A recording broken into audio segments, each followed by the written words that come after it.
వచ్చింది. ముఖ్యంగా item song గురించి బయట రకరకాల చర్చ నడుస్తుంది. ఐటెమ్ పాటగా స్వీకరించిన వాళ్ళు దాన్ని ఎంజాయ్ చేస్తుంటే, ఇంకొంతమంది సాహిత్యం ఏంటి ఇలా ఉంది అని చెప్పి కొంత విమర్శ అయితే కనిపిస్తుంది సోషల్ మీడియాలో. దాని మీద మీ అభిప్రాయం ఏంటి? ఒకటి నేను అనుకునేది, ఐటెం పాటను ఐటెం సాంగ్లా ఆస్వాదించిన వాళ్ళు వాళ్ళకు ఒక స్పెషల్ ఐటెం రుచి చూపించినట్టు. ఐటెం సాంగ్ని ఐటెం సాంగ్ లాగా ఆస్వాదించిన వాళ్ళు వాళ్ళే ఐటెం గర్ల్ కింద లెక్క.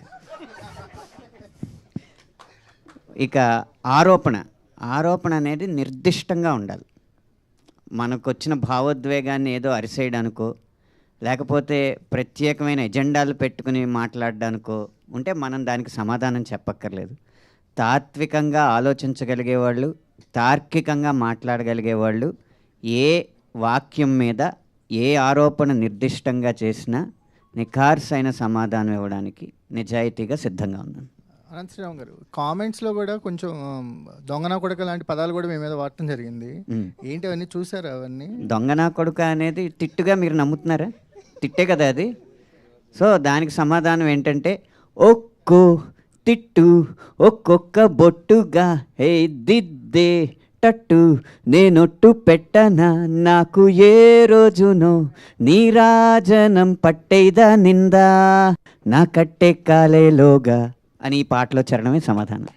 అనంత శ్రీరామ్ గారు, అదే ప్రత్యేక గీతాలు రాసినప్పుడు ఒక రచయితగా మీరు ఎలాంటి బౌండరీస్ నిర్దేశించుకుంటారు? ఎలాంటి బౌండరీస్ ఎలాంటి ఉండాలనుకుంటారు?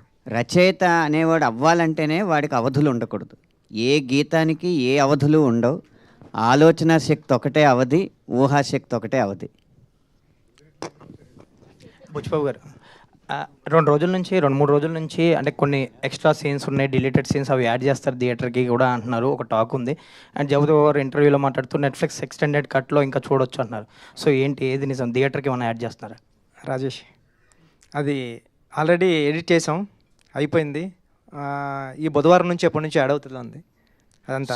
సో సీన్స్ అన్ని యాడ్ చేసాం. ఎన్ని సీన్లు యాడ్ ఒక త్రీ సీన్స్, దాంట్లో హీరోయిన్ 2 సీన్స్, ఇంకా జగపతి బాబు గారిది 1 సీన్, రౌండప్స్ అన్నీ ఉంటాయి. ఏదైతే జస్ట్ మిస్ అయ్యారో కొంచెం చిన్నవి అవన్నీ ఉంటాయి. సతీష్ గారు, సార్ సోషల్ మీడియాలో అంతా సినిమా చూస్తున్నారు,